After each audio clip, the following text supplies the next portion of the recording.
AI, ChatGPT, all of this kind of automation software that we're seeing at the moment, how do you think that's going to impact the sort of skills gap and labor shortage that we're currently seeing in the industry? Do you think it's going to be a machines taking everybody's jobs kind of situation, or the exact opposite? I think it's somewhere in between. And I don't know, honestly. I don't think anyone does, and anyone who pretends to, they're kind of just going off of guesstimates, right? They have ideas, and they're optimistic or pessimistic or whatever angle they take, but it's moving so quickly that we don't actually know. Even the experts will admit that here's what we know and here's what we don't. Here's where it's taking off, and here's where we're surprised, and we knew this was coming. I mean, I've seen, you know, your AI experts, your ChatGPTs, your Googles, your Apples, all these folks coming together to give conferences and discuss what it looks like. So to say we know is a bit egotistical, I would say, but to have an idea of the direction, I'm an optimist. I think you know that already. I'm always hopeful.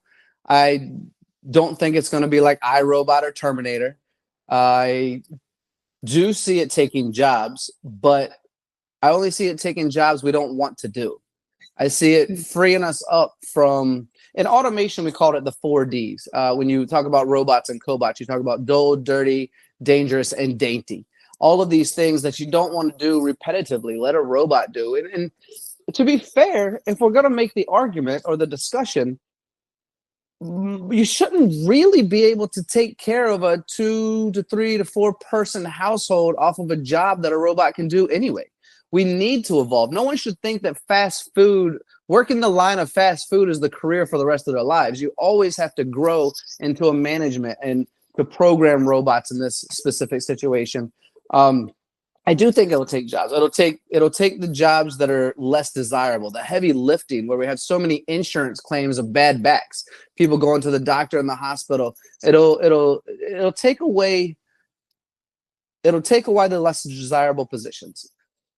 I believe one of the stats I was told is that every automation cell that is set up, 7 jobs are created. So that means that someone's programming the robot, maintaining the robot, maintaining the cell, all of these types of things.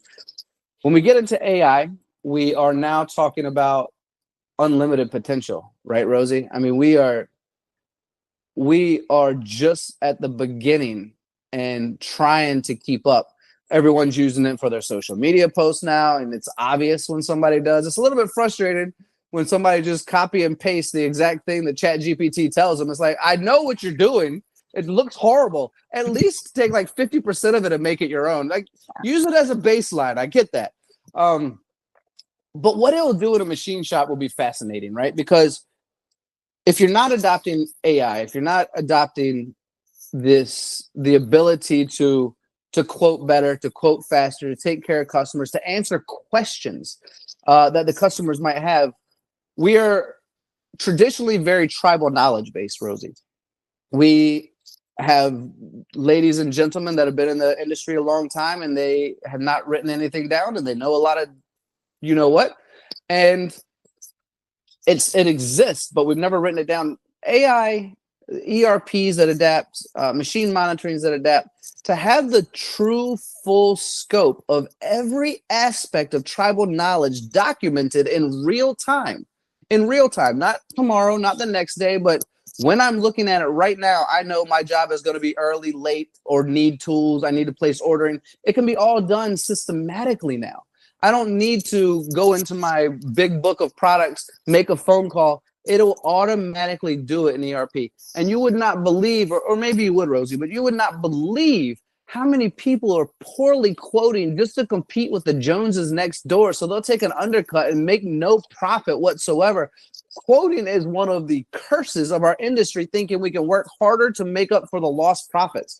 If we do this correctly, and we adapt the modern technology and understand truly how our shop is working, we don't have to undercut ourselves anymore, because we know exactly where our profit margins are. We know our own value. We know what we can deliver, and we're able to complete all of this with having, actual information to provide a client to let them know I'm not just taking a guess, right? And so this is some of the conversations I've had recently, but I think the topic alone, Rosie, you and I could talk for another 3 or 4 hours, because there is so much more we could dive into.